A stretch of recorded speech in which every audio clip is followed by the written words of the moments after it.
The wind came first, dry, biting, full of dust and distance. Then the woman appeared just past dusk, crossing the last ridge into sundown.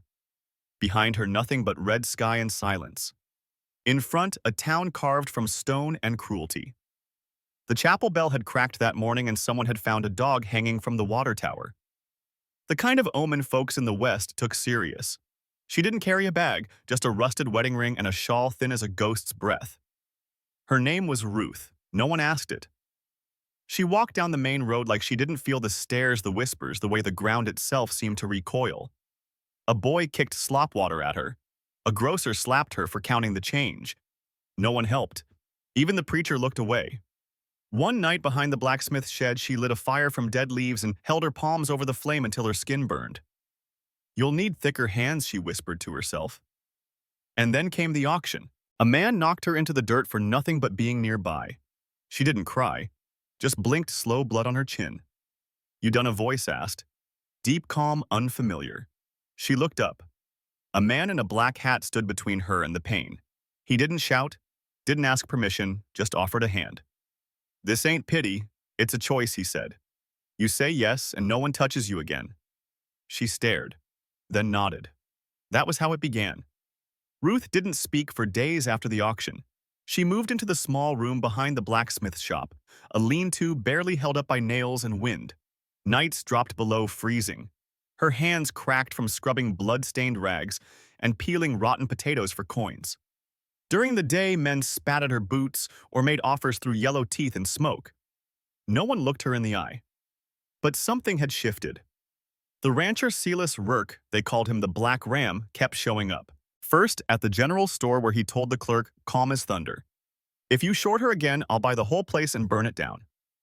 Next, at the chapel where he stood at the back pew as Ruth sat alone, dung smeared across her skirt, and said only, "You don't have to kneel for a God that don't kneel for you." She didn't thank him, didn't even nod, until the night she collapsed. It was outside Harlan's kitchen, her knees buckled. The pail of fish guts she carried spilled over her feet. No one helped. She lay there in the slush blood crusting on her lip, her ribs screaming from the last blow. That's when the boot stopped beside her. "I told you," the voice said low. "Say yes, and you'll never be on the ground again." She looked up. Same black hat, same calloused hand. This time she took it. They married the next day, no preacher, no dress, just ink on paper and a ring warmed by his palm. He didn't touch her, didn't speak much, just rode the fence lines and brought her gloves when her hands blistered. And when a boy from town tried to corner her behind the feed barn, the boy disappeared for a week, came back with a limp and silence stitched across his face. Still, Ruth slept with one eye open. Until the night she heard hammering on the barn. She stepped outside and found a dead rabbit nailed to the door. The town hadn't changed, but she had. She pulled it down, cleaned the blood with scalding water, then loaded the rifle and set it by the bed. That night, for the first time, she lay beside Celas without fear. And when morning came, she didn't leave. She stayed. To fight. To become something more than the name they cursed under their breath. Because sometimes in places like sundown, peace doesn't come in prayer. It comes in choosing not to run. And if stories like this move you, you don't forget to like, subscribe, and share with someone who still believes silence isn't the end of the story. There's more waiting on the road ahead. The Rurk Ranch stood wide and lonely beneath a sky that never blinked. It wasn't a house built for comfort, stone bones, timber ribs, wind howling through the eaves, but it stood. That first night, Ruth didn't unpack. She folded her shawl, sat by the window, and watched the hills like they might swallow her whole. Celas said nothing, just left a blanket by the hearth and lit the stove before walking upstairs alone. Days passed in quiet routine.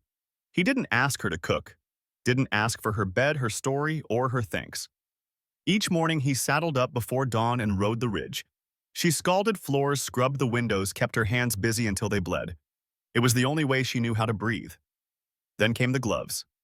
She found them one morning on the porch rail, stiff leather new. No note, no explanation, just a small offering in a world that had only ever taken. The next week she coughed hard after hauling water. That night, without a word, he set a tin cup of warm whiskey sweetened with wild honey on the table. Walked away before she could even lift it. No questions. no demands. Once she found him kneeling in the orchard near a worn stone with no name. He didn't flinch when she stepped near. She hated lilacs. He said voice like gravel, said they smelled like death. Then he rose and walked off. Ruth didn't ask who the grave belonged to, but she started dreaming again.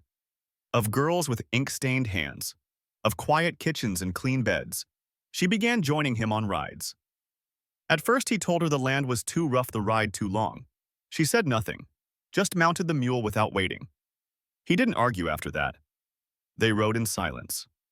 He showed her the breaks in the fence, how to track coyotes where the grass grew thin before rain. Once he buried a dog that went bad from a snake bite. She watched from the ridge, didn't speak. But that night she left a carved stick by the grave. A marker. They never mentioned it. She asked him to teach her how to shoot. He hesitated, then brought out an old Winchester, placed it in her arms like handing over memory. "It'll knock you down," he said. "That's how you know it's working." It did. She fell flat on her back, the dust rising around her like smoke. Then quietly, almost shy, she laughed. He didn't laugh back, just helped her to her feet. When fall came, she could hit a squirrel at 50 yards. Still no praise, still no touch, but every night she found her coffee poured and waiting. Every morning, her boots beside the stove warmed. It wasn't love, not yet, but it was shelter. And for Ruth, that was a beginning. The frost came early that year. Mornings turned to glass and Ruth's fingers stiffened before sunrise. She took to wearing Celas's old coat sleeves rolled twice, collar frayed. He never mentioned it, just mended the buttons when they started to fall. They didn't speak much, but silence had become a kind of language between them. It was one evening when the wind rattled the porch boards like bones that she finally said it. "I had a child once." Celas didn't move, just kept whittling the piece of cedar in his lap. "A girl," Ruth added. "Black hair. Didn't cry much. I named her Mercy." The name tasted like rust. She was taken. Winter before last. Men came through the ridge with a wagon and smiles too wide. I was starving. Thought they brought food. They didn't. She watched, her hands pale in the firelight. I buried her blanket under a tree with no roots. Figured it'd never grow anything anyway. Celas set the knife down slow. His voice came quiet. "You looked for her." Ruth nodded once. "Until I stopped knowing what name to call out." Neither of them spoke after that. But later, when she stood to go inside, she found an old wool blanket folded on the chair beside the door. It wasn't warm, but it didn't have to be. A week passed, then another. One afternoon, while cleaning the cellar, Ruth found a strip of linen stuffed behind a rotted shelf, blood-stained, stiff with age. A woman's, maybe a child's, maybe not. The air went still. She didn't ask, just folded it and fed it to the fire. That night she didn't sleep. When the wind howled through the rafters, she whispered, "He won't have me." Celas didn't ask who she meant, but the next morning she saw fresh boot prints outside the barn. A warning. She sat with her rifle until the sun came high, her hands steady, her mind elsewhere. Later that week, she found a dead chicken by the coop neck, twisted tongue cut out. The past, it seemed, had found her again. She didn't cry, she didn't pray. She nailed the chicken to the fence post, left it there for the ones watching. Some griefs never leave. They just change shape, become teeth, become spine. And Ruth had learned how to carry hers without making a sound. By the end of October, the girl in her memories stopped visiting. But the silence she left behind still felt like a daughter. And Ruth kept feeding it. Every day, with breath, with fire, with the kind of waiting that carves itself into bone.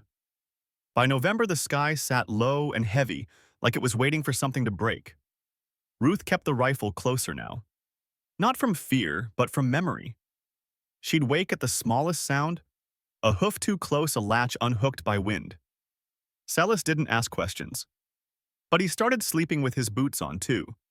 One night after supper, as wind rattled the windows and smoke coiled slow from the chimney, Ruth lit a lamp and placed it on the porch rail. A small thing, but in sundown it meant something, meant you weren't hiding. Meant you dared someone to come. She turned to go inside, but Celas was there, leaning against the doorframe, watching. "You expecting trouble?" he asked, quiet. "No," she said. "Just tired of pretending it ain't coming." He nodded once, then stepped out beside her. After a long pause, he said, "You ever heard of Jebediah Crane?" The name hit like a cold nail down the spine. I have, she said. I rode with him. Long time ago. Before I tried to make something out of this land. Before I met you. She looked at him. You owe him, I did. But he doesn't want money. She didn't blink. He wants pain. Celas sighed like the weight had finally found words. He sent a letter. Nailed it to the barn last week. I didn't show you. Why didn't want to lose what little peace we'd found? There was a silence between them then, thick, old, and tired. I don't want peace if it's borrowed, Ruth finally said. I want what's ours. They stood there in the quiet. Then he said, If you go, I go. You don't have to. I do.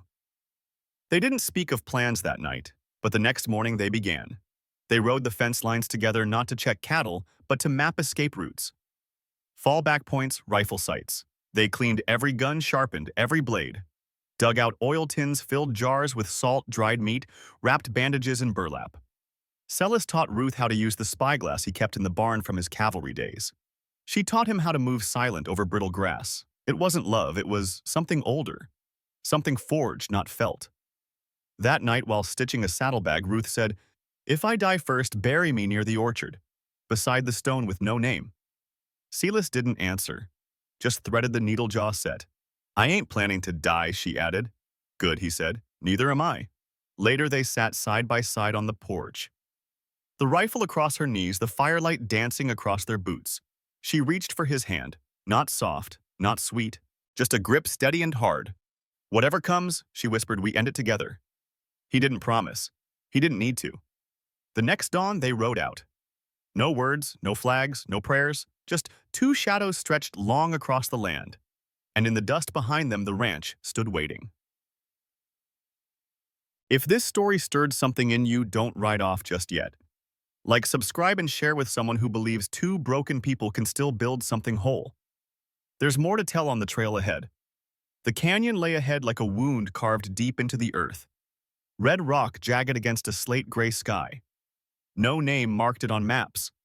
Folks just called it the place where men vanish. Ruth rode in, first rifle across her back, her braid tied so tight it pulled the skin along her temple. Celas followed at a slower pace. His shoulder, stiff breath shallow. The old wound hadn't healed clean. They'd tracked Crane's men for 3 days, burnt footprints in dry grass horse droppings with blood, a broken bit left by a creek. They didn't speak much, but each night they slept beside the same fire, backs to the wind, eyes on the dark. At dusk on the 4th day, smoke rose between the rocks. 5 tents, 6 horses, a bottle hung from a low branch half empty rocking in the breeze. Which one's his? Ruth whispered. The one standing still, Celas replied. Jebediah Crane didn't pace. He didn't drink. He stood in the firelight like a man waiting for the past to catch up. I count 4 others, Celas said, cocking his pistol. 1 watching the horses, 1 snoring, 2 posted high. We take the ridge, Ruth said. They moved like ghosts up the slope behind the boulders, rifles leveled. When the first shot cracked, it split the canyon like thunder. A man dropped near the fire and the horses screamed. Then came the chaos. Celas hit one rider square in the chest before his pistol jammed. Ruth dropped another near the latrine, same spot she'd once knelt for water long ago in another camp, as a man laughed behind her. Now she pulled the trigger without blinking. Crane didn't run. He stood beside the flames, long coat flaring. His hand moved fast, but Ruth's moved faster. The bullet caught his shoulder, spun him sideways. He grunted but stayed up. I should have gutted you when you were worth less, he spat. You never owned me, Ruth said, stepping closer, rifle aimed. You just borrowed my fear. He smiled, blood pooling in his teeth. Still got some left in you. I don't, she whispered. She didn't shoot him again. She walked forward, took the knife from her belt, the one she used to gut rabbits to cut rope to survive, and she held it steady. I don't need to kill you, she said, but I will. His eyes flickered, not with fear, but something sharper. Recognition. You were nothing, he said. I was hungry, she replied. Now I'm something. Celas limped to her side, eyes locked on Crane. Let me do it. Ruth looked at him long and quiet. No, this one's mine. Then she turned the knife, pressed it into Crane's thigh deep. Enough to drop him, not enough to kill. He howled, collapsed. She stepped back. Live, she said, and limp through every town that once knew my name. Let them see what's left of you. She turned away before he could speak. The fire cracked behind them. Night settled like a veil. They walked out of the canyon in silence. No trophies, no cheers, just the sound of boots on rock and the wind carrying off what little of the past remained. And in that silence, Ruth breathed full for the first time. Not because it was over, but because this time she had chosen how it ended. The land was still when they came back. No riders, no threats, just wind curling over dry fence lines and the soft creak of the barn door left ajar. Celas fixed it. The next day hung a new hinge carved a wedge from old timber. Ruth didn't say anything, but later she oiled the latch and wrapped it in cloth to keep it from freezing come winter. She cleaned the porch while he split wood. When the handle on the well cracked, she replaced it herself. Hands blistered raw but steady. She planted beans in the corner where the frost hadn't killed the soil lining the trench with ash like her mother once taught her, though. That memory felt borrowed now, like something passed from a ghost. Celas didn't ask about the canyon. She didn't ask about his shoulder. They worked through it side by side, dawn to dusk. Every motion had meaning now. Not survival, not revenge, just living. She started baking again, not sweet pies, but hard bread that kept long and warmed well. He built shelves for the root cellar. They patched the roof where smoke had stained the beams, hung lanterns with thicker glass. Some nights they played cards in silence. Other times he read aloud from a ledger of cattle records that neither of them truly cared for. She didn't laugh, but her hands stopped shaking when she poured coffee. One morning, Ruth opened the window to a sky bruised purple with sunrise. A fox stood at the edge of the orchard watching. Not scared, not bold, just there. She watched it for a while, then turned back inside. Later that day, she stitched a new curtain for the kitchen. It was uneven, ugly even, but it caught the morning light, and when the breeze pushed it forward, it felt like breath. Celas brought her a small tin box, nothing fancy, dented at the corners. Inside were 5 hairpins, a broken locket, and a ribbon faded almost white. They were hers, he said. You don't have to keep them. She looked at the box a long time, then closed it and slid it into the drawer by the stove. I will, she said. Spring came slow, but it came. The beans sprouted weak at first, then stronger.